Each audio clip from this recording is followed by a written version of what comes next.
तो जैसे हमने कोई भी यूनिट लगाई, मैंने कल आप लोगों को एक्सपेंसेस पढ़ाए थे, अभी जब पिछली क्लास में पढ़ाए, दो तरीके के बताए थे, एक प्रत्यक्ष और एक अप्रत्यक्ष। तो ग्रॉस प्रॉफिट हम किसे गिनेंगे कि जैसे कोई भी रेवेन्यू है हमारे पास में, जो इनकम ऑफ स्रोत है, या जो हमारा प्रोडक्शन है, प्रोडक्शन के ऊपर लगने वाली कॉस्ट, ठीक है, मतलब जो खर्च हो गए हमारे प्रत्यक्ष, और जो आय हो गई, ठीक है, मतलब टोटल हमें कितना मिल रहा है, और उस यूनिट को चलाने के लिए कितना हमें खर्चा लगा है, उसका डिफरेंट, ठीक है। मतलब सीधी सी बात है कि अगर हमें 100 रुपए प्राप्त हो रहे हैं, ठीक है, तो वो हमारा रेवेन्यू इनकम होगी, ठीक है। और उस 100 रुपए को कमाने के लिए हमें खर्च कितना लगा, मान लीजिए कि 60 रुपए हमें क्या लग गया, खर्च लग गया, ठीक है। तो टोटल हमारा ग्रॉस प्रॉफिट कितने का हो गया, 40 रुपए का। मतलब इनकम हमारा रेवेन्यू कितना है, 100 रुपए है, और उसके ऊपर 100 रुपए को चलाने के लिए कॉस्ट कितना हो गया, 60। तो हम यहाँ पर दोनों का डिफरेंट निकाल कर क्या लाएंगे, ये हमने दोनों का डिफरेंट निकालेंगे। तो ये जो यहाँ पर आएगा 40 रुपए, ये हमारा क्या हो जाएगा, ग्रॉस प्रॉफिट हो जाएगा, ठीक है। ये हो जाएगा हमारा ग्रॉस प्रॉफिट, ठीक है। अब ये हमारा हो गया यहाँ पर रिवेन्यू, ठीक है। और ये जो हो गया हमारा यहाँ पर, ठीक है, डायरेक्ट कॉस्ट, डायरेक्ट कॉस्ट। अब इसमें सभी आ जाता है डायरेक्ट कॉस्ट में। जैसे मान लीजिए कि अगर मैंने अभी बताया कि उसको प्रोडक्शन के लिए, लेकिन जैसे उसके ऊपर अन्य जो खर्चे लगते हैं प्रोडक्शन करने के लिए, सेलिंग के लिए, रॉ मटेरियल, भाई जैसे आपको अभी हमने एग्जांपल लिया था कि सूद बनाना है, तो कॉटन चाहिए, तो कॉटन की भी जो कॉस्ट आएगी वो भी क्या करना पड़ेगा, घटाना पड़ेगा, क्योंकि कच्चा माल तो अपन को गिनना पड़ेगा। तो इसमें रॉ मटेरियल हो गए, और जो एक्सपेंसेस हो गए, वो सब सारे एक्सपेंसेस हमारे रेवेन्यू में से सारे एक्सपेंसेस घटा देंगे, तो हमको क्या मिल जाता है, ग्रॉस प्रॉफिट मिल जाता है, ठीक है। तो और इसको ग्रॉस प्रॉफिट में को हम हिंदी में पढ़ते हैं सकल लाभ। क्या पढ़ेंगे उसको हम, सकल लाभ, ठीक है। अगला डालिए net profit, net profit, net profit,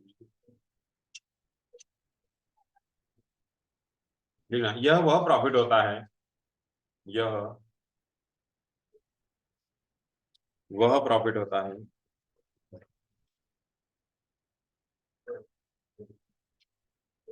जो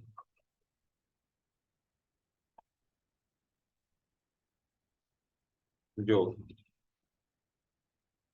सभी एक्सपेंसेस के बाद निकाला जाता है, सभी एक्सपेंसेस के बाद निकाला जाता है, जो सभी रख दे वहीं पे रखते हैं, जो सभी एक्सपेंसेस के बाद निकाला जाता है,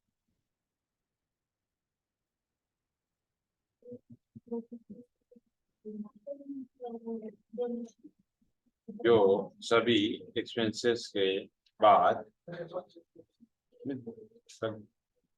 जो सभी एक्सपेंसेस के बाद निकाला जाता है।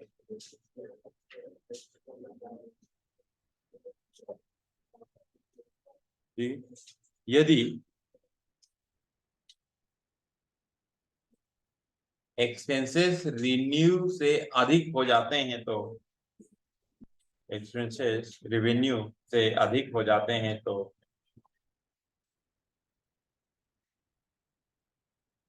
एक्सपेंसेस रेवेन्यू से अधिक हो जाते हैं, तो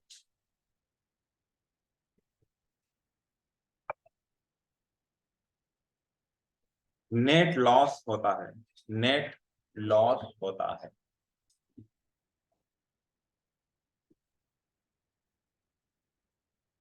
नेट लॉस होता है, ठीक है।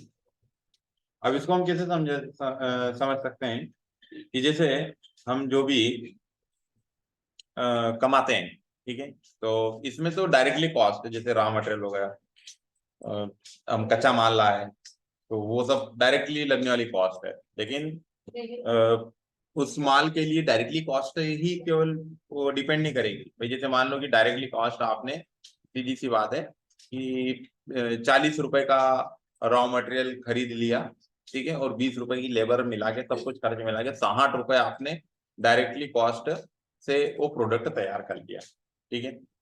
अब आप लोगों इसमें 100 प्रोडक्ट तैयार हो गया 60 रुपए की कॉस्ट में, तो बच कितना रहा है आपको? 40 रुपए। तो इतना ही थोड़ी उसको बच जाएगा, अगर इतना बच जाए तो वो बिजनेस कभी घाटे में ही नहीं जाए, ठीक है। लेकिन इस 40 रुपए में और भी खर्चे जोड़ना पड़ेंगे। अब माल गोडाउन वहां पे फैक्ट्री में बन के तैयार हो गया तो कोई सीधा ही थोड़ी वहां से बिक जाएगा, उसको बहुत सारे उसके ऊपर खर्चे लगेंगे। अगर वो खुद सेल करना चाहता है तो एक दुकान किराए पे लेना है, वर्कर लगेंगे, ठीक है, सेल लगेगा, इलेक्ट्रिसिटी लगेगी, बहुत सारे खर्च लगेंगे, एडवर्टाइजमेंट लगेगा, ऐसे कई तरीके के उसको क्या लगाना पड़ेंगे, इसके ऊपर खर्च लगाना पड़ेगा। तो जो अदर खर्च होंगे और अदर खर्च निकाल के जो प्रॉफिट बचता है उसको बोलते हैं नेट प्रॉफिट, या इसको हम हिंदी में पढ़ते हैं शुद्ध लाभ, और वही उसको मिलता है, ठीक है। फैक्ट्री पे बन जाने पर माल केवल डायरेक्टली कॉस्ट कम करने पर उसको इतना प्रॉफिट नहीं होता है, उसके बाद में उसमें अप्रत्यक्ष, जैसे अभी हमने बताया, माल को बेचना है तो सैलरी भी देना है, दुकान भी भाड़े से लेना है, ट्रांसपोर्ट, माल कहीं अगर डिलीवर्ड करना है तो वहां तक माल उसको पहुंचाना भी है, तो ये सब सारी चीजें किसमें जाएगी? नेट प्रॉफिट में, ठीक है। अब इसमें क्या होता है नेट प्रॉफिट में, कि जो हमारी ये कॉस्ट आ रही है इसके ऊपर फालतू खर्च हटा दें, ठीक है, जैसे 40 रुपए हमें बच रहा है, और इसको प्रॉफिट प्रॉफिट करने के लिए हमने और भी, जैसे हमारे पास में जैसे पेट्रोल है, सैलरी है, ये खर्च घटा दिए, और ये सब मिला के कितने लग रहे हैं अगर हमको? 30 रुपए, ठीक है। अब ये 30 रुपए इसमें से घटा देंगे तो हमको नेट लॉस केवल कितने का हुआ है? 10 रुपए का। अब ये जो एक्सपेंसेस हैं, ठीक है, ये एक्सपेंसेस अगर बढ़ जाए, कभी कभी होता है जैसे माल को सेल करने में या खूब ज्यादा टीम आपको एडवर्टाइजमेंट करने में, सैलरी में, या कुछ डैमेज हो जाए, कुछ भी घटनाएं हो सकती है बिजनेस में, और ये अगर बढ़ जाए, ये खर्चे कितने हो गए आपके? 60 हो गए, और रिन्यू कितना हो रहा है आपके पास में? 40 रुपए। तो आपको यहाँ पर तो नेट क्या होने लगेगा? लॉस होने लगेगा, मतलब आपको यहाँ पर 10 का क्या, 20 का क्या हो गया? नेट लॉस होने लग गया। तो अगर ये खर्च हमारी इनकम से ज्यादा हो जाने लगेंगे तो आपका बिजनेस जाएगा नेट लॉस में, और अगर रेवेन्यू अच्छा रहता है और अगर हमारे खर्च कम आएंगे तो हमारा बिजनेस जाएगा नेट प्रॉफिट में, ठीक है। बस दो ही कंडीशन होती है, या तो आप अपने व्यवस्थित तरीके से चलाएंगे तो बिजनेस प्रॉफिट में जाएगा, या फिर बिजनेस काय में जाएगा? लॉस में जाएगा, ठीक है। तो ये दो चीजें हमको, ये और ये गणना कब की जाएगी? ये गणना कब की जाएगी? अंत में। भाई जैसे आज हमने कोई भी बिजनेस चालू किया, आज के आज सब सारी कहानी नहीं करना है, ये कब की कहानी है? फाइनलाइजेशन। हमने वो अकाउंटिंग का साइकिल चक्र लिखा है, ठीक है, और उसमें मैंने बताया एक फाइनलाइजेशन की सब काम खत्म हो जाने के बाद में अब हम उसको द एंड करना चाहते हैं, ठीक है। भाई आपका, आपने पढ़ाई अच्छी करी कि खराब करी, ये कब निकल के आएगा? एग्जाम देने के बाद, मतलब साल भर आपकी मेहनत आप अच्छी करी खराब करी, ये कब आएगा? रिजल्ट में आएगा आपके, ठीक है। तभी आप एग्जाम दोगे, फिर पता चलेगा कि आपने कितना सीखा और कितना आपने यहाँ से लेके गए। तो हमारा बिजनेस पूरा एक टर्म कंप्लीट करने के बाद में, टर्म मतलब एक साल, जो भी उसका पीरियड रहता है, अब वो बिजनेस आपने शॉर्ट टर्म वाला किया है, क्वार्टरली किया है, या मंथली करना चाहते हैं, ईयरली का, अब जैसे प्रॉफिट एंड लॉस, कोई दिन भर का काम करता है, डेली वेजेस जिसको बोलते हैं ना हम लोग, डेली वेजेस में सवेरे काम चालू किया, शाम को उसका फाइनल करो, है ना, सब लेबर दे दो आगे, ठीक है। तो दिन भर में आपने 4-5 छोरे अपने आजू बाजू लगा लिए सब लोग, ठीक है, बटन चालू करो। तो 4-5 छोरे आपने, हाँ उसको नहीं। तो 4-5 छोरे लगा लिए, उनको सैलरी देना है, और दिन भर धंधा कुछ चला ही नहीं, ठीक है। तो क्या हो गया उस दिन, दिन भर में लॉस हो जाएगा। तो ये सब सारी चीजें आपको निकालना रहती है, किसको बोलते हैं हम? ग्रॉस ग्रॉस प्रॉफिट मतलब सकल लाभ, और एक होता है नेट प्रॉफिट मतलब शुद्ध लाभ, सब कुछ काट पीट के जो हमको आखिरी में बचता है उसको हम बोल देते हैं शुद्ध लाभ। अगला लिखिए,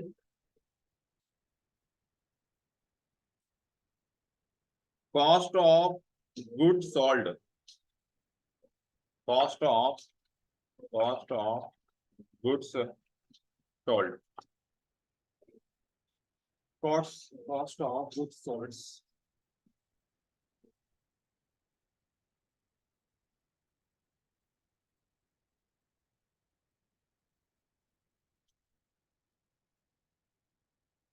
cost of goods sold.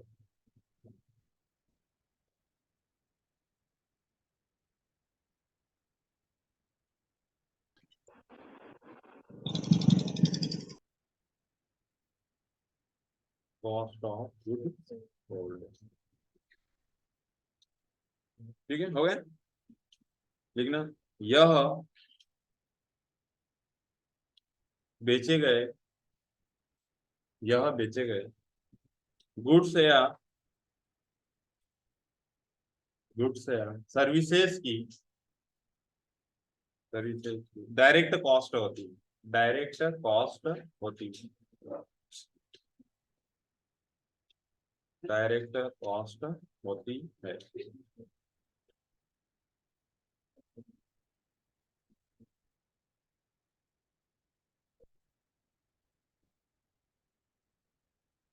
Direct cost होती है।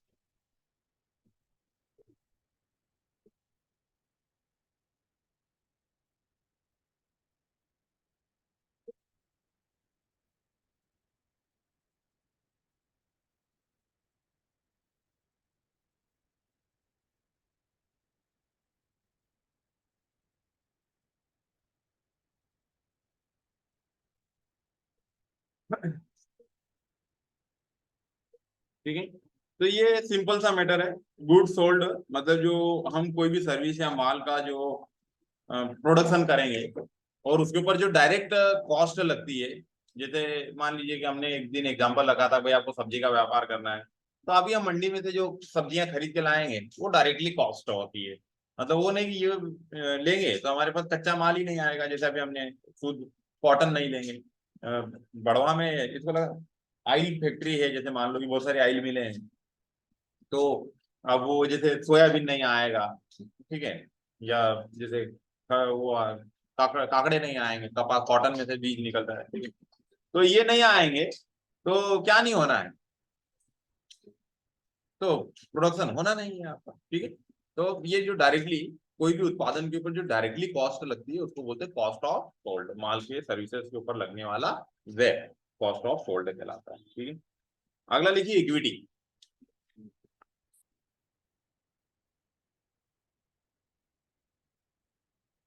इक्विटी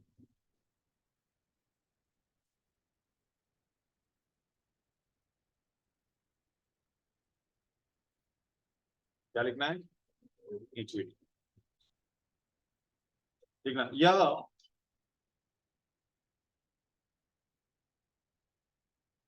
कंपनी की नेट वर्थ होती है, यह कंपनी की नेट वर्थ होती है।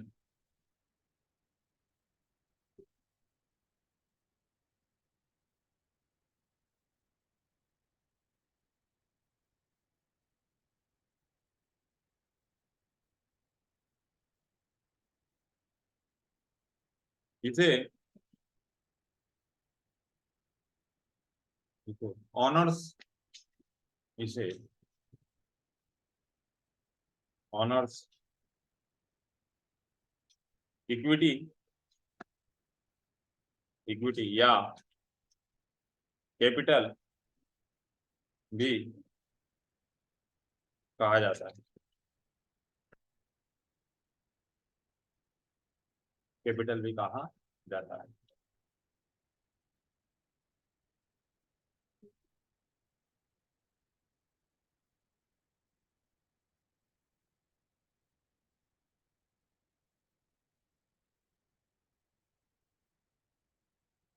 नेट वर्थ भी कहा जाता है।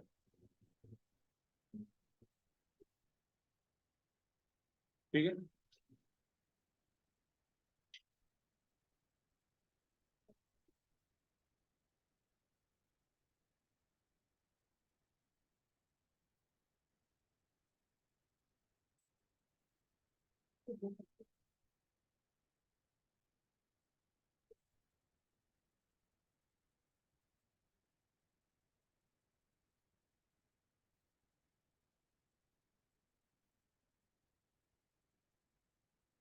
इक्विटी, इक्विटी ऑनर्स के द्वारा, ऑनर्स के द्वारा बिजनेस में किया गया इन्वेस्टमेंट होता है, इन्वेस्टमेंट होता है, ऑनर्स के द्वारा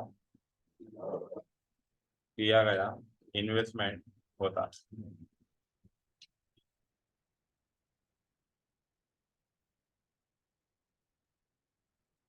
ऑनर्स के द्वारा किया गया इन्वेस्टमेंट होता है।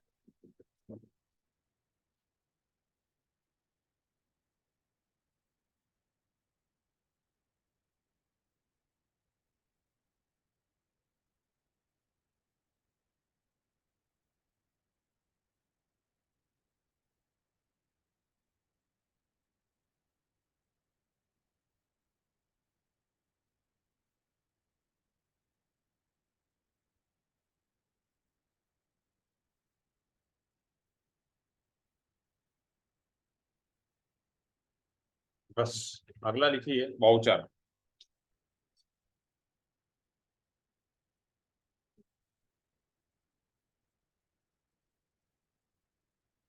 वाउचर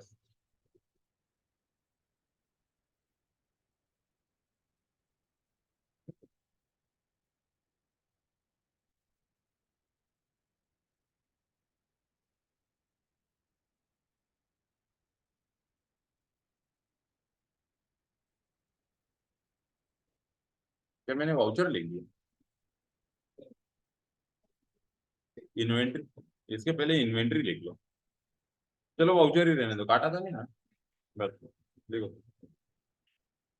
ट्रांजेक्शन का, ट्रांजेक्शन का, ट्रांजेक्शन का लिखित प्रूफ, ट्रांजेक्शन का लिखित प्रूफ, ट्रांजेक्शन का लिखित प्रूफ, अरे प्रूफ प्रूफ प्रूफ नहीं लिखता था, ट्रांजेक्शन का लिखित प्रूफ।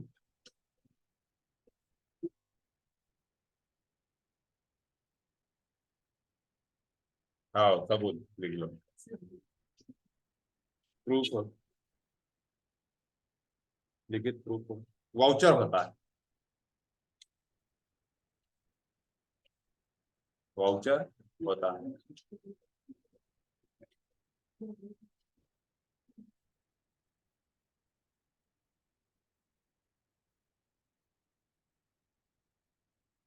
वाउचर होता है।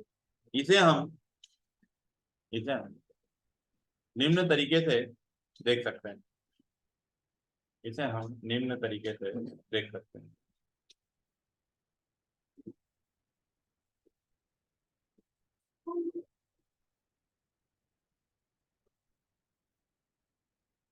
इसे हम निम्न तरीके से देख सकते हैं।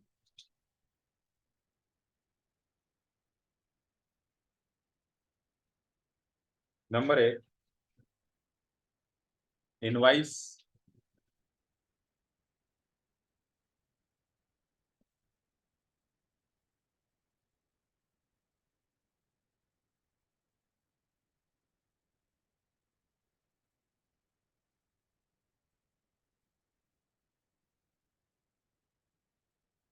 इनवाइस या बिल, इनवाइस या बिल,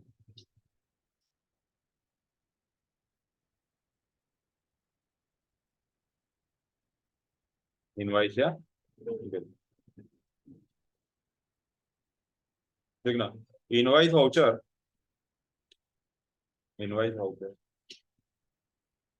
क्रेडिट ट्रांजैक्शन के लिए उपयोग किया जाता है, क्रेडिट ट्रांजैक्शन के लिए उपयोग किया जाता है, क्रेडिट ट्रांजैक्शन के लिए उपयोग किया जाता है, क्रेडिट ट्रांजैक्शन के लिए उपयोग किया जाता है।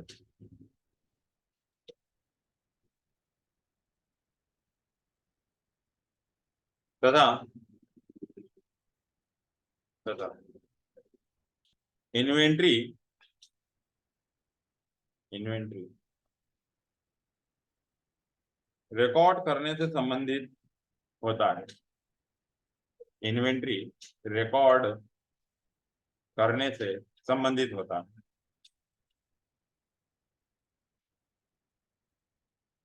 इन्वेंट्री रिकॉर्ड करने से संबंधित होता है। नंबर 2, इसे case memo. Case memo receipt.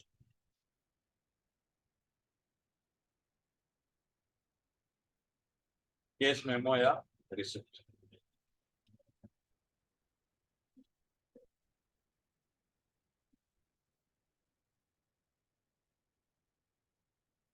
ठीक है, केस मेमो या रिसिप्ट लिखना, इसके अंतर्गत लिखना केस मेमो या रिसिप्ट। रिसिप्ट का उपयोग का उपयोग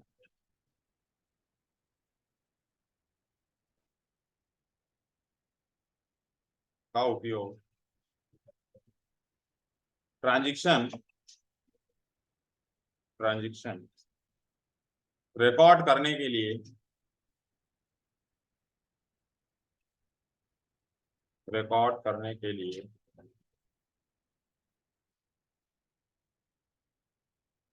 होता है।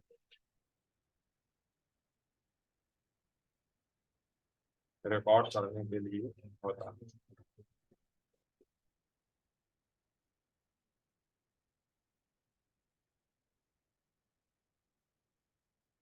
ठीक है,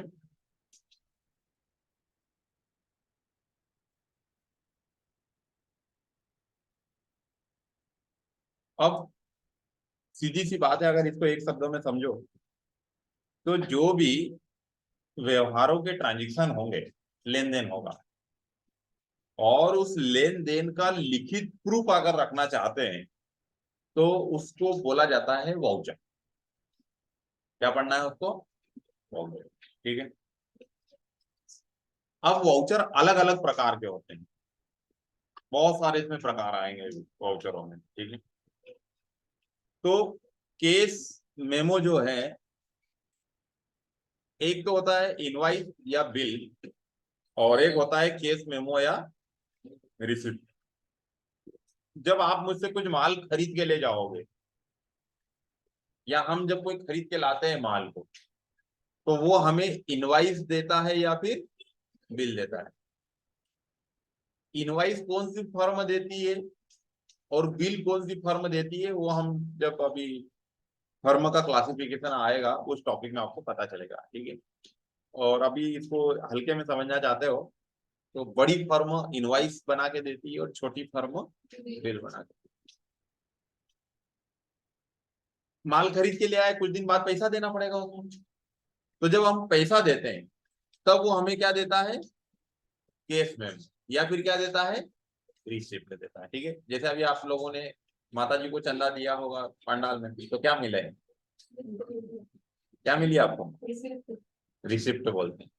आप लोग मुझे फीस देंगे तो मैं आपको क्या दूंगा? ठीक है, तो ये दो चीजों का एक लिखित प्रमाण होता है जब हम ट्रांजेक्शन कर रहे हैं, व्यवहार लेन देन करेंगे तो। ठीक है, जब आप हमसे कुछ लेंगे तो हम आपको क्या देंगे? एक बिल देंगे। आप जब उसके बदले दोगे तो आपको क्या बना के देना है? रिसिप्ट या कैश बना के देना है, कैश मेमो। तो इन्हें क्या पढ़ना है आपको लोगों को? वाउचर। और व्यापार में यही ट्रांजेक्शन होते हैं। ठीक है, लेन लेन। ठीक है, तो वैसे तो अकाउंटिंग में 20 से 22 प्रकार के वाउचरों का समावेशन किया गया है। ठीक है, मतलब इतने सारे वाउचर होते हैं, लेन देन के तरीके होते हैं। कितने? 20 से 22 तरीके। लेकिन अगर आप मार्केट में इतने 20-22 तरीके पे काम नहीं करना पड़ता है, अगर आपको 5 से 6 तरीके भी आ गए लेन देन के, ट्रांजेक्शन को चलाने के, तो आप लगभग लगभग सारे प्रकार के अकाउंटिंग को क्या कर सकते हो? लिख सकते हो, और वो भी बहुत आसानी से लिख सकते हैं। ठीक है, मतलब इतने सारे हमको लेन देन या लेखे लेने की जरूरत नहीं होती है। आ गया समझ में? तो ये होता है हमारा यहाँ पर केस मेमो या वाउचर। ठीक है, तो ये मैंने अभी तक आपको जितने भी टर्म एंड कंडीशन पढ़ाए थे, इन सब को आपको अच्छे से क्या कर लेना है? पढ़ लेना। आ गया समझ में? और अब जो कुछ भी हम व्यवहार रखेंगे, इन व्यवहारों में ये हमको उपयोग में आएगा। ठीक है, अभी जो भी हम जितने भी सारे व्यवहार रखेंगे, इन सारे व्यवहार में हम इसका क्या करेंगे, उपयोग करेंगे। ठीक है, तो अब हम यहाँ पर आगे चलते हैं। ठीक है, तो एक बात कर रहे थे हम लोग अकाउंटिंग की, किसकी बात कर रहे थे, अकाउंटिंग की। ठीक है, तो हम अभी क्या पढ़ेंगे, मतलब मैंने बता ही दिया था टेली क्या है, ये भी मैंने बता दिया था। तो अभी हम देखेंगे यहाँ पर अकाउंट। ठीक है, और ये हमने इसका वो डिवाइड भी करके दे दिया, लेखा धन अंकन बराबर हम क्या पढ़ते हैं इसको, लेखांकन। ठीक है, अकाउंटिंग पर। ठीक, तो अगर मैं इसको अकाउंट को एक शब्द में अपन इसको समझना चाहें या एक छोटी सी डेफिनेशन के रूप में समझना चाहें, तो अकाउंट 100%, 100% जनरल होती है। इसका मतलब समझ, जनरल मतलब, जनरल का मतलब क्या होता है, जनरल मतलब क्या हो गया, हाँ, जनरल मतलब क्या, जनरली माना बाबू, हाँ, जनरल शब्द सुना है कभी? कहाँ सुना है बताओ, कहाँ सुना है?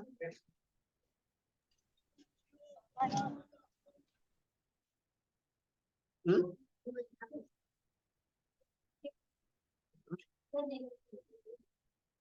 क्या कहने बोल रहे समझ नहीं, दैनिक पंजी। ठीक है, तो मैंने जनरल अभी शायद एक दिन लिखा है अभी आप लोगों ने। ठीक है, तो फिर तुम लोग बोलोगे मैं हम पढ़ लेंगे, तो क्या पढ़ लिया तुम लोग, पता ही नहीं तुम लोगों को। मैंने यहाँ पर अकाउंटिंग जनरल को बताया था रोज नामचा, बताया था ना। ठीक है, रोज नामचा का मतलब क्या बताया था, प्रतिदिन का लेखा, मतलब रोजाना के होने जाने वाले व्यवहार। और इसीलिए हमने यहाँ पे लिखा अकाउंट 100% क्या होती है, जनरल होती है। तो इसको 100% जनरल क्यों बोला गया है, कि यदि आपके व्यवहार नहीं हो, ना मुझे किसी को 10 रुपए देना है, ना मुझे किसी से 10 रुपए लेना है, तो जरूरत है इसकी क्या, नहीं। मतलब अकाउंट का अस्तित्व काय पे टिका हुआ है, जनरल मतलब रोज नामचे पे टिका हुआ है। मतलब अगर आपके रोजाना व्यवहार हैं तो अकाउंट की जरूरत है, और अगर आपके व्यवहार नहीं है तो आपको अकाउंट की कोई जरूरत नहीं है। तो अकाउंट का अस्तित्व ही काय के ऊपर टिका हुआ है, जनरल। मतलब अगर व्यवहार है तो आपका अकाउंट है, अगर आपको मैंने अभी जैसे बताया ना पैसा देना है ना लेना है, तो हम अकाउंट लिखेंगे ही नहीं। अकाउंट कौन लिखता है, जिसके व्यवहार है, ट्रांजेक्शन है, लेन देन है। तो जिसका लेन देन है वही इसको रखता है। तो अकाउंट का अस्तित्व काय के ऊपर टिका हुआ है, अकाउंट 100% जनरल होती है। ठीक है, अब इसका दूसरा पक्ष एक समझते हैं हम। यदि कोई राशि, राशि मतलब अमाउंट, ठीक है, कोई भी पैसा लेन देन का जो फिगर है, यदि कोई राशि 100 रुपए से डीआर होती है, क्या होती है, डीआर होती है, तो वह 100 रुपए से सीआर होगी। आ गया समझ में। अब इसमें दूसरा पक्ष आएगा, बात तो समझ आ गई, लेन देन तो करेंगे, लेकिन इसमें लेन देन में कितने पक्ष चलेंगे, दो पक्ष। ठीक है, यदि कोई राशि, मतलब वो अमाउंट जो लेन देन का है, वो 100 रुपए से क्या होगा, डेबिट होगा, तो 100 रुपए से क्या होगा, वो क्रेडिट होगा। ठीक है, क्यों, क्योंकि हम डबल एंट्री पर अकाउंट रखते हैं। आ गया समझ में इसका? ठीक है, क्योंकि हम डबल एंट्री पर अकाउंट रखते हैं, इसलिए कोई राशि 100 रुपए से डेबिट होगी तो 100 रुपए से ही क्या होगी, क्रेडिट होगी। आ गया समझ में? ठीक है, तो अकाउंट 100% क्या है, जनरल है। यदि कोई राशि 100 रुपए से डेबिट होगी तो 100 रुपए से ही क्या होगी, क्रेडिट होगी। आगे बात समझ में आता है?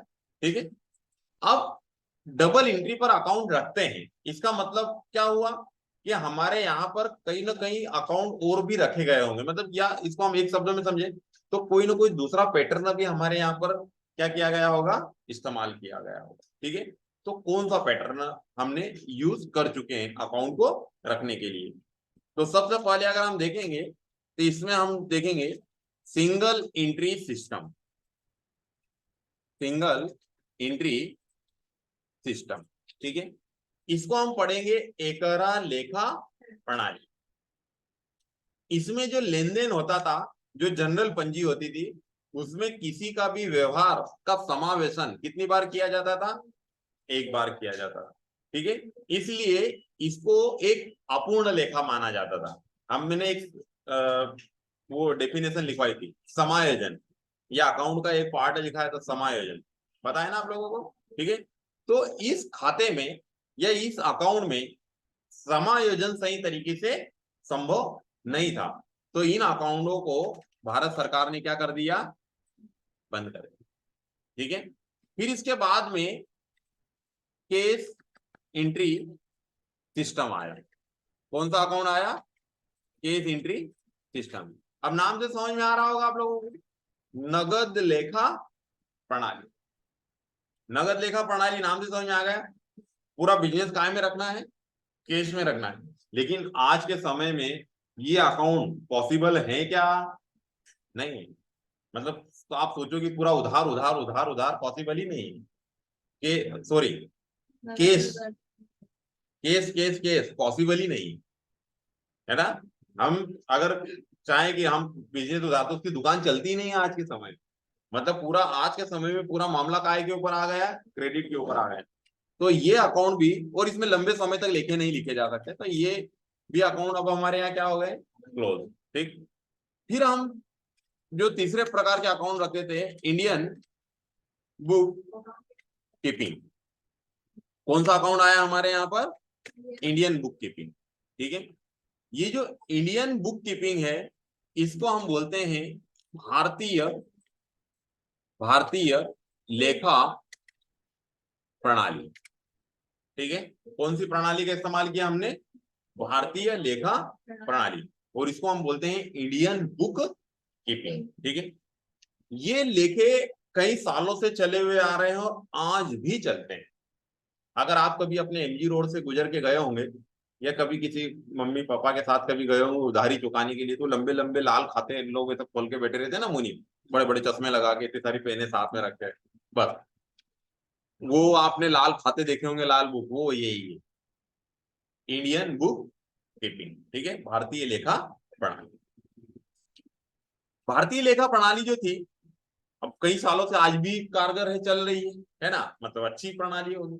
लेकिन इसमें कुछ त्रुटियां भी थी, जैसे जो इंडियन बुक कीपिंग है, इसमें सरकार को उल्लू बनाना बहुत आसान था। मतलब इस अकाउंट में सेल टैक्स, इनकम टैक्स का फ्रॉड करना बहुत आसान था, क्योंकि इसमें जो खाता नंबर, पाना नंबर, जो अकाउंट मैनेज करना, वो सब हाथ से लिखे हुए चलते हैं। ठीक है, तो इसके अंदर टैक्स की चोरी बहुत ज्यादा मात्रा में की जाती है। ठीक है, तो फिर सरकार ने एक रूल दिया कि जो लोग एक राउंड अप, मतलब कि अब किसी का कोई ऐसा वो फिक्स आंकड़ा नहीं रहता है, लेकिन जैसे सरकार ने एक रूल दिया कि जो लोग 40 लाख से, ठीक है, ऊपर का टर्न ओवर करते हैं, क्या करते हैं, ठीक है, 40 लाख के ऊपर का टर्न ओवर करते हैं। टर्न ओवर समझते हो ना, रोटेशन, जो पेमेंट का जो खरीदी बिक्री होती है साल भर।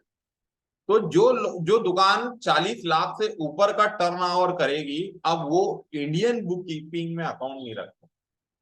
ठीक है, अगर आपकी कोई बड़ी फर्म है, आप सालाना आपके खाते से 40 लाख का बिजनेस कर रहे हैं, 50 लाख का बिजनेस कर रहे हैं, तो अब अपना अकाउंट किसमें नहीं शो कर सकते हैं, इंडियन बुक कीपिंग में नहीं शो कर सकते। ठीक है, छोटी फर्म है तो वो इसमें रख सकती है कोड जो 40 लाख या 50 लाख से नीचे का टर्न ओवर करती है, और 40 से 50 के ऊपर का जो टर्न ओवर करती है वो firm of Indian book keeping में अकाउंट नहीं रख सकती। ठीक है, अब इसका मतलब ये है कि क्या अगर हमारा 20 लाख का टर्न ओवर है तो हम इसको रखें कि नहीं रखें, ये उस फर्म के ऊपर डिपेंड करता है कि भाई अगर वो एक नंबर में अकाउंट रखना चाहता है तो इसमें ना रखे, वो सारा काम एक नंबर में करे। ठीक है, ये उसकी कार्यशैली पे डिपेंड करता है, वो अपने दुकान के मैनेजमेंट पे डिपेंड करता है। लेकिन मान लीजिए किसी का 1 करोड़ का टर्नओवर है, कितने का है, 1 करोड़ का टर्नओवर, हाँ, तो उसको सरकार बिल्कुल एक हंटर मार के बोलेगी कि नहीं अब इसमें तो नहीं रख सकता, इसको आपका अकाउंट एक नंबर वैलिड में ही रखना है। तो यहां पर जो छोटे व्यापारी होते हैं वो चाहें तो अपना अकाउंट रख सकते हैं एक नंबर में, नहीं चाहते हैं तो वो जिस कैटेगरी में या जिस शैली में काम कर रहे हैं उस शैली में काम कर सकते हैं। ठीक है, तो ये जो इंडियन बुक कीपिंग है ये टैक्स चोरी बहुत आसान था, तो सरकार ने एक रूल दिया कि जो लोग बड़े व्यापारी हैं अब इंडियन बुक कीपिंग में अकाउंट नहीं रख सकते, तो उनके लिए दिया। अब हमारे यहाँ पर जो चल रहा है डबल एंट्री सिस्टम, कौन सा अकाउंट चल रहा है, डबल एंट्री सिस्टम। अब ये जो डबल एंट्री सिस्टम है नाम से समझ में आ रहा है, दोहरा लेखा प्रणाली। ठीक है, कौन सी प्रणाली है, दोहरा लेखा, मतलब कि दोहरा लेखा प्रणाली, इसका मतलब हो गया है कि एक ही एंट्री, अच्छा है ये जो डबल एंट्री सिस्टम है इसमें जब हम अकाउंट को रखते हैं तो इसमें सेल टैक्स इनकम टैक्स चुराना आसान नहीं है, क्योंकि इसके अंदर सारी चीजें प्रिंटेड चलती है, कंप्यूटर प्रिंटेड चलती है। तो अगर आप इसमें कोई भी चोरी करना चाहते हो तो आपको इसका सही तरीके से इस जवाब भी देना है। मान लीजिए कि अगर आपने कोई 1-2 लाख का या 10 लाख का 20 लाख का बिल नहीं शो करा इनकम टैक्स का, वहां कोई फ्रॉड आ रहा है, किसी एंट्री में क्रॉस आ रहा है, तो आपको बताना है, उसका क्लियरिफिकेशन देना है, और अगर उन्हें सेटिस्फाइड लगता है तो ठीक है वो एक्सेप्ट करेंगे, और नहीं लगता है तो फिर आपके ऊपर 420 का क्या लगना चाहिए, केस लगना चाहिए, है ना, सरकार के खिलाफ आप 420 कर रहे हैं। ठीक है, तो ये जो है डबल एंट्री सिस्टम, इसमें फ्रॉड करना इतना आसान नहीं है, इसमें क्रॉस एंट्री चलती है। ठीक है, तो अब जो है डबल एंट्री सिस्टम, अब जो जितना भी अकाउंट रखा जाता है वो किस में रखा जाता है, डबल एंट्री सिस्टम में रखा जाता है। ठीक है, तो हम जो अकाउंट करेंगे ये भी अब हो गया है बंद, तो हम जो अकाउंट करेंगे किसके अंदर करेंगे, डबल एंट्री। और डबल एंट्री क्यों, क्योंकि इसमें एक तो फ्रॉड नहीं होता है और एक ही एंट्री को कितनी बार लिखा जाता है, 2 बार लिखा जाता है, इसलिए इसको पढ़ा जाता है डबल एंट्री सिस्टम। अब इसको डबल एंट्री सिस्टम कैसे, जैसे मान लीजिए हम एक व्यवहार से समझ लेते हैं इसको, हमने यहाँ पे रखा है कि ₹100, ठीक है, कैश पेड टू राम। ठीक है, हम यहाँ पर इस व्यवहार में ऐसा रख रहे हैं कि मैंने अभी राम को क्या दे दिए हैं, 100 रुपए दे दिए, तो व्यवहार कितना है मेरा, सिंगल व्यवहार है। ठीक है, एक व्यवहार कर रहा हूं, लेकिन इस एंट्री का डबल एंट्री अकाउंट में वाउचर जब कंप्लीट करेंगे तो हम इसको कैसा समायोजित करेंगे, यहां पर देखिए मैंने लिखा पैसा किसको दे रहे हैं अपन, पाने वाला कौन है, राम। तो अब इस व्यवहार को ऐसा समझना पड़ेगा, केस पेड मतलब हम पैसा चुका रहे हैं, किसको चुका रहे हैं, राम। भाई मैंने राम को दिया तो मैं राजू से थोड़ी मांगूंगा, मतलब तो उसका नाम मेरे को लिखना पड़ेगा। ठीक है, मतलब नामे, तो दे किसको रहे हैं, राम को। तो देखिए यहाँ पे मैंने लिखा राम अकाउंट, इसको ऐसा लिखना है, शो करना है राम अकाउंट। राम को दिया कितना आपने, 100 रुपए। ठीक है, ये लिख दिया हमने। अब यहां पर देखिए दो, राम को दिया क्या आपने,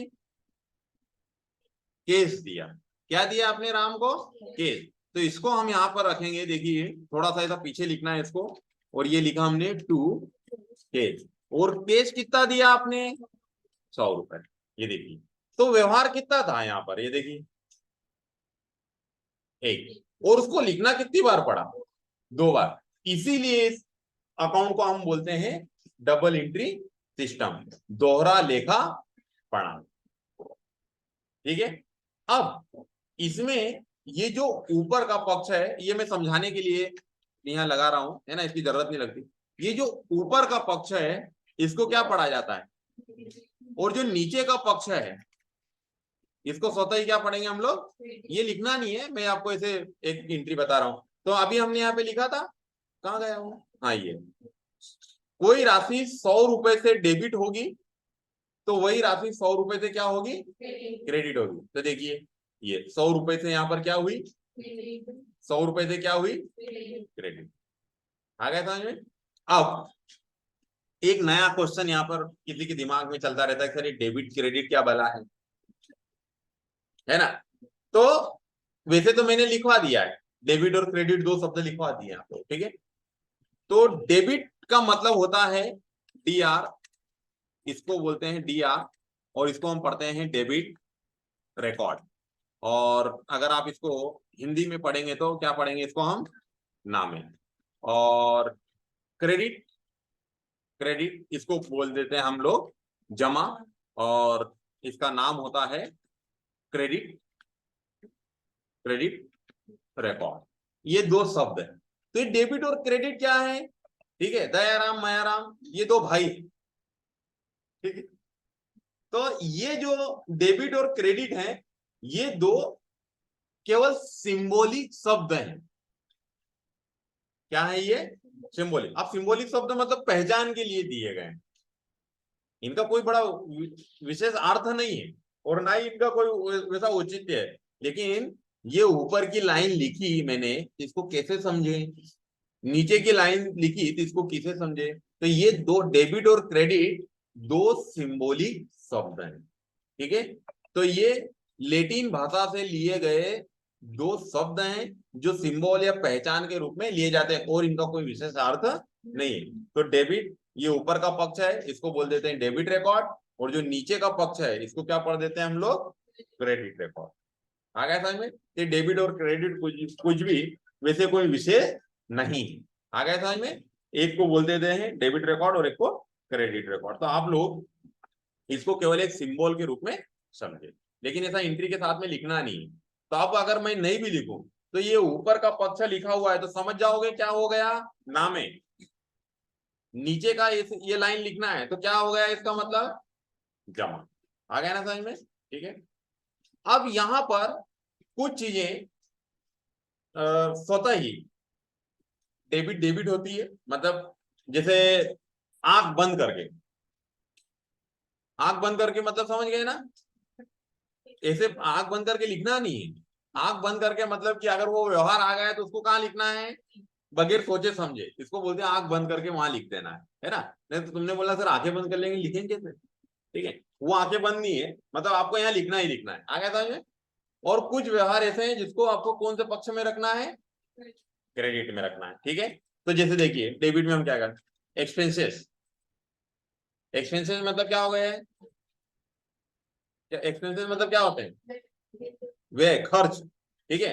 तो खर्च हमेशा कौन से पक्ष में रखना है, डेबिट। कितने प्रकार के होते हैं, कौन कौन से, आ गया समझ में। एसेट्स, एसेट मतलब क्या होती है, संपत्तियां। संपत्तियों को कौन से पक्ष में रखना है, डेबिट। कितने प्रकार की होती है, कौन, तीन, कौन कौन सी, फिक्स्ड एसेट्स, चालू संपत्ति मतलब करंट, और उसको चल संपत्ति पढ़ो अच्छा लगेगा, डिपॉजिट, ठीक है। तो तीन संपत्ति। लॉस, लॉस को भी हमेशा क्या करना है, लॉस मतलब क्या होती है, हानि। हानि को हमेशा कौन से पक्ष में लिखना है, मैंने बताया ये भी लिखवा दिया था। हानि हानि होती है, किसी भी प्रकार से हो सकती है, मैंने बता दिया। माल खरीद के लाए, चोरी हो गया, आग लग गई, हमने कस्टमर को दिया, उसने पैसा नहीं दिया, माल रखे रखे दुकान में खराब हो गया, ड्राइवर ने रास्ते में बेच दिया, ट्रक पलटी खा गया, है ना। तो कुछ भी हो सकता है, मार्केट में खरीद भाव कम हो गया, बढ़ गए, किसी भी तरीके से इंसान को मतलब व्यापार में क्या हो सकता है, लॉस। तो लॉस हमेशा डेबिट पक्ष में। आ गया समझ में? तो ये कुछ एंट्रियां होती है। अब जैसे क्रेडिट, कैपिटल, कैपिटल मतलब क्या होती है? पूंजी। पूंजी को कौन से पक्ष में रखना है? क्रेडिट में। सेल, सेल को कौन से पक्ष में रखना है? डिस्काउंट को कौन से पक्ष में रखना है? क्रेडिट। तो ऐसे कुछ एंट्रियां रहेगी जिसको हमको फिक्स्ड, डेबिट हो तो डेबिट में रखना है, क्रेडिट हो तो क्रेडिट में रखना है। आ गया समझ में? बगैर सोचे समझे, यहाँ इतना ज्यादा दिमाग लगाने की जरूरत नहीं है। व्यवहार समझा, असेट्स आ गई, असेट्स को कौन से पक्ष में लिखना है? डेबिट पक्ष। आ गया ना समझ में? ठीक है, तो ये होता है आपका। अब इसमें मैंने आप लोगों को एक चीज और बताई थी, सनरे क्रेडिटर और डेप्टर, याद है? सनरे क्रेडिटर, सनरे डेप्टर याद है ना? ठीक है, कितने लोगों को याद है? हाँ, सनरे क्रेडिटर का मतलब क्या होता है? हाँ? व्यापार में कितने लोग होंगे? कौन कौन से? सनरे क्रेडिटर और सनरे डेप्टर। सनरे क्रेडिटर का मतलब क्या हो गया? लेनदार, लेनदार। और सनरे डेप्टर्स का मतलब क्या हो गया? देनदार। ये मैंने दो चीजें बता दी, ठीक है। इन दो चीजों का बहुत महत्व और वो है, महत्व है, ठीक है। समझना पड़ेगा व्यवहार को। जो लेनदार कौन हो जाएंगे आपके? लेनदार कौन है?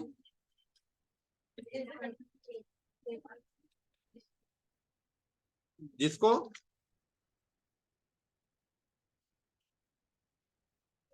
अच्छे से बोलो जरा, मुझे सुनाई दे और स्पष्ट बोलो पूरी लाइन। जिसको भविष्य, भविष्य में पैसे लेना है। गलत, ठीक है। लेनदार, लेनदार मतलब आप खुद इसको आप ऐसा समझिए कि हम, हाँ, इसको आप ऐसा समझिए कि हम जो है ना, ये ये 10 बाय 10 की क्या है? खाली दुकान है। क्या है ये? ठीक है। और हम खुद एक दुकान है ना, इंसान नहीं है, व्यापारी भी नहीं है। क्या समझिए? हम खुद व्यापारी, ठीक है। तो इसमें दो व्यवहार होंगे, लेनदार और देनदार। तो जो चीज हमारे व्यापार में आएगी, एक क्या होगी? आएगी। पूरी चीज क्या होगी? जाएगी, ठीक है। तो लेनदार मतलब आप ऐसा अपने आप को एक व्यापार समझो, मतलब हमसे कोई पैसा मांग रहा है, ठीक है। तो जो हमसे, जिनको हमको भविष्य में पैसा देना है, ठीक है, वो हमारे क्या कहलाएंगे? लेनदार। भाई जैसे मान लीजिए कि मैं अभी इंदौर से कंप्यूटर खरीद के ले आऊं उधार, मैं कंप्यूटर क्या खरीद के ले आऊं? उधार खरीद के ले आया, तो लेनदार हो गया ना उसका, वो मेरा क्या हो गया? लेनदार। वो इंदौर वाला मुझसे भविष्य में क्या लेगा? पैसे लेगा ना। तो लेनदार मतलब कि वो लोग होते हैं जो भविष्य में पैसा हमसे मांगते हैं। और देनदार कौन हो गए? जो हमको भविष्य में पैसा देगा। आ गए समझ में?